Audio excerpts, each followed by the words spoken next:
know, it's Danny Golding TV on YouTube just wrote, FP got a shout out in the AshCon 2010 song, which the only reason I'm going to bring it up is because I sent He sent it to me sent it to you last night. Me and Marty. As if you didn't know. I know you knew. Dude, that was such a good time. And getting back to like this entitled fan base that is the Bay Area sports fan. Championship or bust. How organic was that in 2010? Oh, my God. The first time. The Giants could win. The Warriors could win. The 49ers could win 5 or 6 more championships in our lifetime. There's nothing like that first one where you just don't expect it. Nothing. They got in. They won the West on game 162. Right. Knocked the Padres out. The whole song that we're referring to with AshCon, that was the entire vibe, was he says in the song, this could be the season. Yeah. Like, this could be it. This could finally be the time that the San Francisco Giants win it all. I haven't told you this.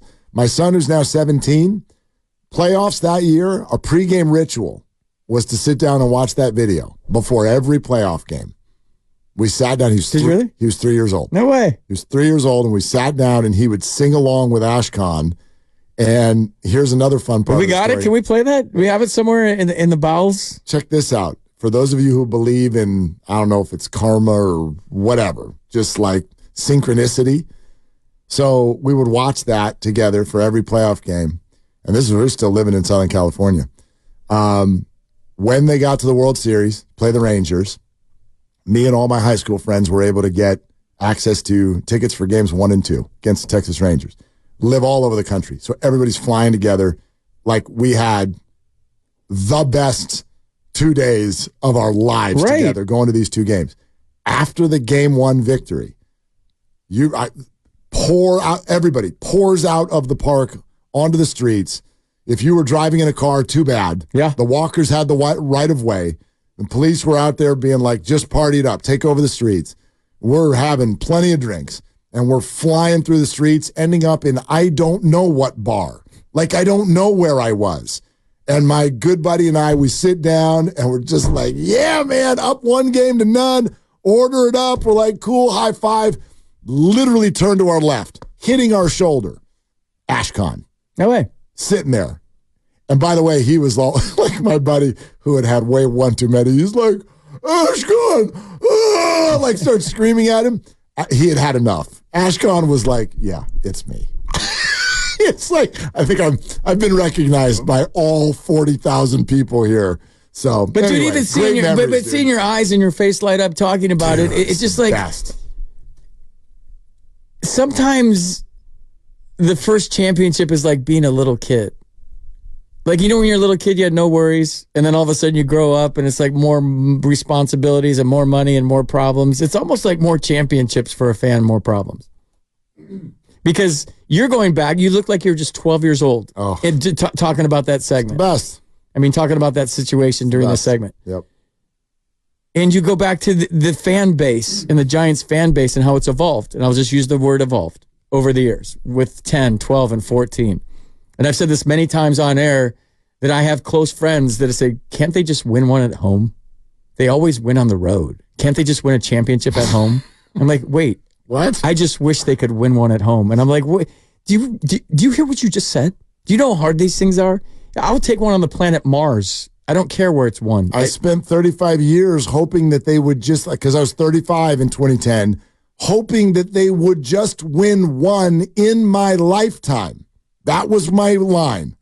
I just hope they win one while I'm alive. There's just something so beautiful about the first time as a fan when your team finally does it. There's just something so organic about it that no matter how many more they win, it'll never be like that time. And you just get so jaded after a while. Like, well, the Warriors, and they're a 10 seed, and as a team that's won 4 championships and they're a 10 seed and they're probably going to lose one game. Yep. Because it's like more money, more problems. We're all grown up as fans now. We're all very mature fans that we've experienced all these things. We're a little desensitized to it. But if you go back like you just did and you open up that Tupperware of 2010, now we're all kids again for the first time. And I think that's the challenge as a sports fan. I never tell fans what to feel like because you're the paying fan and we're going to the games and you feel how you're supposed to feel and whatever the fan feels is right. But there's just something beautiful about going back to that first time. I experienced it twice. I experienced it here in 10 and DC in 2019. Yeah. And I saw the looks on their faces. And Although DC, how long have they had a team? Well, 7 minutes? They had one in 1971, right? The Senators, and then they left to be the Rangers, and then the Twins. And when did they go? 2011, maybe? No, 2005. Okay, so yeah, I went. So it would have been 15 years. Yeah, but there's not a lot of championships in baseball there. I think the last World Series was 1933 with the Washington Senators. So there was that joy. Not like here though. Not like the generational joy that was here. Like people, and my grandfather never got to see this, and he wanted to see this, and I wish he could see this. Like when the Red Sox, though, it cycles back. When the Cubs won, people were going to the grave sites of their parents and their grandparents, and so there's generational things that were going on here for the first one in San Francisco that were really, really special. Those fan bases changed big time. Even when Joe Boston and Chicago, when Joe and the 49ers won was it in Pontiac? Was that the first one they won? Yeah. Yep, against the Bengals. Good memory. Yep. 1982. That was organic. We kind of could see that coming, but there's just nothing like the first one. It'll never be that way. So I guess my point is, and I'm just winging this on the air right now, is that we're all grown up as sports fans. Everybody listening, you're all grown up. Even kids who've experienced it. You could be 20 and you've experienced one. But it cycles back. You want to know what's so fascinating is, do you want to know the fan base now that's turning into what you're saying we used to be? Is the 49er fan base. Look into the other room. Yeah, my son's never seen it. We got two people who work on this show who are diehard 49er fans, and they feel like they have never seen their team win it all. Well, when it happens, and hopefully it does happen, it's going to be special. Exactly. And then you're going to turn into idiots, and you're going to want one every year. So the Warriors, yeah, exactly. The Warriors could be that. It's going to take a while. It takes a while. But, it also, in an odd way, I would say, is kind of likely. Like if you were, and again, I'm not saying I'm predicting this, but if you're going to set odds, if you worked in Vegas, like I'm going to set odds on whether or not the Warriors will win a championship or not in the next 20 years. What would be the favorite? Yes or no? I would say yes, but I don't know about that. I would look at any team that does not currently have one of those like superstars that's putting you in the 1, 2, or 3 seed on an annual basis. If you don't have that right now, you are probably not going to win the title in the next 20 years. Like that's how long it takes. And in the NBA, where you can walk in at the beginning of the year and go, these are the 5 teams that have a shot. Yeah, it's a little different. And So right now, like as we sit here for the next 5 years, if you're not Boston, if you're not Denver, if you're not Milwaukee, and right now the upward bullet, which we don't even know if it's real or not, but the upward bullet of teams like Oklahoma City, Minnesota, Cleveland, like maybe the Knicks, like there's those young teams that have good players, and you're like, can they kind of get over the top? If you're not one of those teams, dude, I don't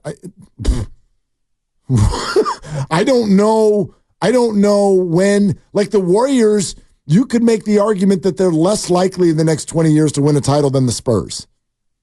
Because the Spurs have a current star that's trending up. He's ascending. The Warriors don't have an ascending superstar unless you believe Kuminga. I kind of do. And that's fine if you do. But like, you don't need to just be a star. You need to be a freaking, right? You need to be Jokic. You need to be the dude. That's what wins in the NBA. What if you got a bunch of guys that are young and you have a bunch of... Could happen. It's rare. What about Pajemski? You don't think... Good contributing What about Moody? player. Given a chance? Good contributing players, but not... Kaminga's not like Luka. Like the one team I'm thinking of when you mentioned something like that, I was there for it because they upset the Lakers and it shocked everybody, was the Detroit Pistons when they beat Kobe and Shaq and that ended that Laker dynasty. Like they didn't have a superstar. They had a bunch of good players. A bunch of them. Different era though. Yeah. When you could just like totally I don't know, You could clothesline somebody going up for a layup. Yeah, although that wasn't that, like, it was a little bit of the tweener. Like, we're not talking about the 80s and 90s. Like, we're talking about into the 2000s. Rip Hamilton, Chauncey Billups, Ben Wallace, Rasheed Wallace, Tayshaun Prince, a bunch of B-plus players. So that would be lightning in a bottle, basically. Totally, and it happened once. You know what I mean? But that's... Yeah, but I keep going, when you say something like Mark, and I keep going back to who's your owner. That's big. That's huge. If you have an owner that doesn't care, I would say, okay, 20 years. I'll say the Oakland A's won't win a title in the next 20 years. Well, if he doesn't sell, they're never going to win a title. But with Joe Lacob, he wants to win. Yes. And he wants to spend money, and he doesn't care. And I don't know, that part would make me think that I'm going to say yes in the next 20 years. And I'm not sure. I'm not even sure about this year. I know it sounds weird. No, and I know this you're is not. probably my credibility at stake for thinking that. But No, you I'm can trying to think be that. positive, and I love the way they're playing right now. And I just don't know. It could, stranger things have happened, and I said that yesterday. Your ownership point is a good one, except for I don't know how rare that is in the NBA. Like, for whatever reason, I don't look at the NBA and go, God, there's a bunch of owners who are just tanking the hell out of this. Who's tanking it in the NBA? You're misunderstanding my point. It doesn't necessarily mean tanking. No, you're saying, but There's but some less than obvious owners that I know of in the sport that I know a little bit about that are putting out a really good product. But I don't know, like, yeah, I don't. No, baseball's filled with them. I know what you mean about is too. I know what you mean about the NBA, but you're not going to openly tank. You can put a damn good team out there, but is it really? Did we really want to win a championship, or would that just be cool if we won a championship? Yeah, There's like, a difference in that owner. Are you hell bent? I want an owner that's hell bent. And you're right about Lacob. You're absolutely right.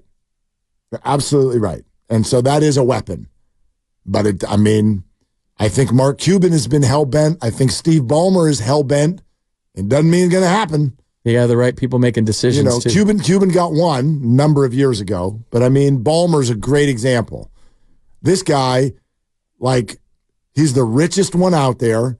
He's building a new arena, for God's sakes, for a team that half of his city, if not three-quarters of it, doesn't care about. Every single star that becomes available, he sticks him on the team. Like, they have the 2012 Olympic roster on honestly, and they're not going to win this year. They're going to be in it. Yeah, they're going to bounce around. They're not going to win it. I don't know if they're ever going to win it. Well, getting the right chemistry, that to me, that's a hard part too. I don't think you go out and buy a championship. You got to get guys to gel, believe, check in egos at the door, want to win. Yep. Have the desire to go out on a Tuesday night on a back-to-back against a team that you think you could just throw your jocks on the court and beat and put that kind of effort out to win that game. There's so many intangibles that go into sports that I feel like I sound old right now, but everyone's looking at stats and metrics and analytics, and it's just you put a group together and you hope that they get it. Where does that lie on that part? For me, it lies on the coach. The coach isn't there to motivate you on a daily basis. If you're a professional athlete, you know what it takes to be motivated on a daily basis. If you're a professional in whatever job you have, you should be able to motivate yourself on a daily basis. This is not the coach's job. This isn't high school. It's not Steve Kerr's job to motivate the Golden State Warriors. It's not Kyle Shanahan's job to motivate the San Francisco 49ers. It's not Bob Melvin's job to motivate the Giants. You got to motivate yourself. It's not my job as a coach to be like, that's your responsibility as a professional. What I do think, especially in today's landscape with athletes, is you got to be able to make everybody love each other. You got to make everybody want to play for each other. You got to have a philosophy that we check our egos at the door for the greater good, and we're all in it for a W tonight. And that if we win, all the contracts and the endorsements, and that'll all take care of itself. We'll all have jobs. And if you get a team to buy into that, special. But it's hard because everybody has an agenda. My paycheck, my contract, no doubt, my endorsements, my stats, my legacy, my this, my that. That's impossible to remove. That's in every business. I don't know if it's impossible. Just